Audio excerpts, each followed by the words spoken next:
Olá, mais um episódio jurídico da série Davi e Golias. E nesse episódio nós tratamos da conduta no que diz respeito aos crimes omissivos.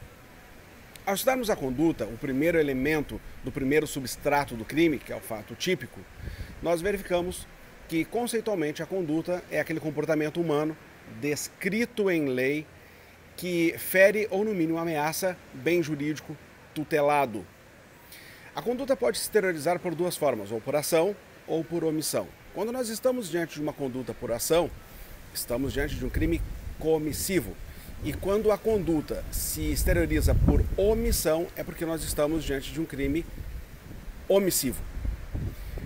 Certamente o que é mais importante aqui é a omissão.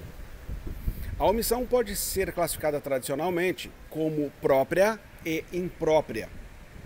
O que diferencia uma da outra é a posição do agente, se ele ostenta ou não a posição de garantidor. Na omissão própria, também chamada de omissão pura ou simples, o sujeito não é garantidor e por isso ele responde, em caso de omissão, pela própria omissão, o que se dá no melhor exemplo da omissão de socorro. Qualquer um de nós, independentemente da posição que ostentemos, temos sim a obrigação de socorrer a outra pessoa que esteja em situação de emergência. Se nós nos depararmos com uma criança extraviada ou com alguém ferido ou dependente de socorro, nós precisamos socorrer. E se nós não socorrermos, nós vamos incidir em uma norma mandamental que está no 135 do Código Penal, que retrata a omissão de socorro. Aquele é um tipo mandamental porque ele não proíbe uma conduta, ele determina a prática de uma conduta.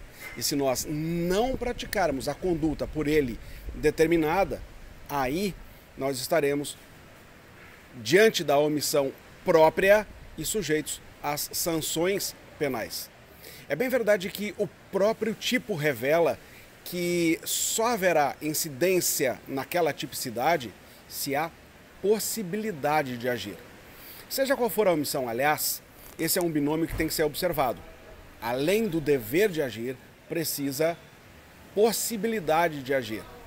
Se o agente não tem possibilidade de agir, porque está diante de uma evidente possibilidade de linchamento, por exemplo, não há que se falar em qualquer responsabilidade penal. Ou quando ele esteja ferido também a tal ponto que não possa prestar assistência a outros, não há que se falar em responsabilidade penal. Por outro lado, nós vamos encontrar a omissão imprópria. A omissão imprópria, o sujeito diversamente ostenta a posição de garantidor. A posição de garantidor é revelada no artigo 13, parágrafo 2º, nas linhas A, B e C. Lá na letra A, nós encontramos aquele dever legal, aquela pessoa que tem por lei obrigação de cuidado, proteção e vigilância. Ali se inserem os pais, os policiais, aqueles que têm por lei dever de cuidado, proteção ou vigilância. Na letra B, nós temos aquele garantidor por dever jurídico, que é aquele sujeito que de qualquer forma assumiu a responsabilidade de evitar um resultado lesivo. Nós temos aí, por exemplo, uma babá, um cuidador, as pessoas que trabalham lá na creche, aquelas pessoas que têm uma relação contratual ou mesmo fática de evitar o resultado. Já na letra C, 13, parágrafo 2º, letra C, nós temos o chamado implemento do risco, o criador do risco. Ingerência na norma, ou seja, aquele sujeito que com seu comportamento anterior provocou aquela situação de risco e por isso ele se tornou, embora não fosse, ele se tornou o garantidor. Mais uma vez e com mais razão, essa omissão imprópria exige, além do dever de agir, a possibilidade de agir. Não há que se obrigar um policial que está em desvantagem numérica, por exemplo, que faça o enfrentamento diante da sua possível baixa diante daquele evento. Não se pode exigir de um bombeiro que entre num prédio quando já não há mais possibilidade de fazer. O prédio já está tomado em chamas, a pessoa que está aclamada por socorro está lá no 5º andar, não tem uma escada que vá por fora, e é certo que se aquele bombeiro entrar, ele também morrerá. Agora, havendo possibilidade de agir e qualquer um desses garantidores não hajam, eles vão responder pelo próprio crime, ou seja, pelo resultado. lesivo. De sorte que se o policial não evitou um roubo podendo evitá-lo, responde pelo próprio roubo. Se não evitar um homicídio podendo evitá-lo, responde pelo próprio homicídio. E isso é assim porque o parágrafo 2º está dentro de um dispositivo que trata de nexo causal, que trata de relação de causalidade. Lembremos que o artigo 13 está ali para tratar exatamente o duelo entre a conduta e o resultado. O Código Penal adota, de regra, isso é tratado por nós em outro vídeo, do nexo causal. E o nexo causal adota ali a conditio sine qua non, ou seja, a equivalência dos antecedentes causais. Para essa teoria, é causa do resultado, todo o evento anterior a ele, que provocou de qualquer forma um resultado. Ou seja, é causa aquele evento sem o qual o resultado não teria ocorrido como e quando ocorreu.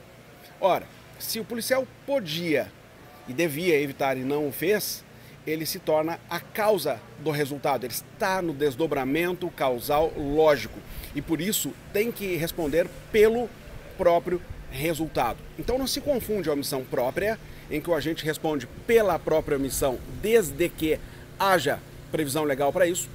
A previsão mais genérica está no 135 do Código Penal, que é a omissão de socorro. Então percebe-se que ali tem um dever genérico de agir. E no 13, parágrafo 2º, tem um dever específico de agir para os garantidores.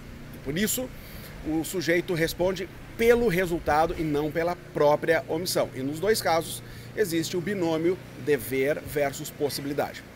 Existe ainda uma classificação que não é reconhecida pelos clássicos brasileiros, de origem italiana ou alemã, que trata dos crimes omissivos por comissão. Não se confunde com a omissão imprópria. A omissão imprópria, que também é chamada de omissão impura, espúria, promíscua ou qualificada, também vai ser chamada de crime comissivo por omissão. Aqui, a diferença é que nós temos um crime omissivo por comissão. Do que se trata? Eu coloco dois exemplos que podem ajudar. O primeiro caso foi retratado em uma prova para assessor jurídico da década de 70 no Rio de Janeiro, em que o examinador criou o seguinte enunciado. Um homem querendo casar com outra mulher e já sendo casado, e por isso, na década de 70, não falávamos de divórcio, em desquite, coisa nenhuma, a única possibilidade era que o cônjuge viesse a falecer. Então, por conta disso, ele impediu que um médico desse atendimento à sua esposa. Isso gerou a morte dela. Ora, ele, com sua ação, provocou uma omissão. E essa omissão deu causa ao resultado. A banca, naquela época, exigiu que os candidatos apontassem para crimes omissivos por comissão. O segundo exemplo que eu posso te dar é do agente que quer matar o outro e está numa perseguição num carro e, em razão disso, o que está na frente termina se perdendo numa ribanceira e entra num açude. O carro afunda, logo o que está atrás querendo a morte para assistir privilegiadamente aquela morte, ao que em seguida encosta um outro carro e já desce na intenção, desembarca na intenção de socorrer. Só que a capota já está afundada, saindo apenas borbulhas. E ele já começa a se colocar em posição de socorro e o outro diz, não tem mais ninguém aí. As pessoas já foram levadas. Aí a pessoa diz, tá, mas eu tô vendo ali saindo algumas bolhas, algumas coisas. Ele diz, não, isso aí deve ser dos pneus desfazendo. Ora, com a ação dele, ele impediu o socorro, ele gerou uma omissão. Tem-se aí, portanto, um crime omissivo por comissão. Perceba que no primeiro exemplo nós tivemos um agente que se omitiu garantidor e no segundo exemplo não era garantidor.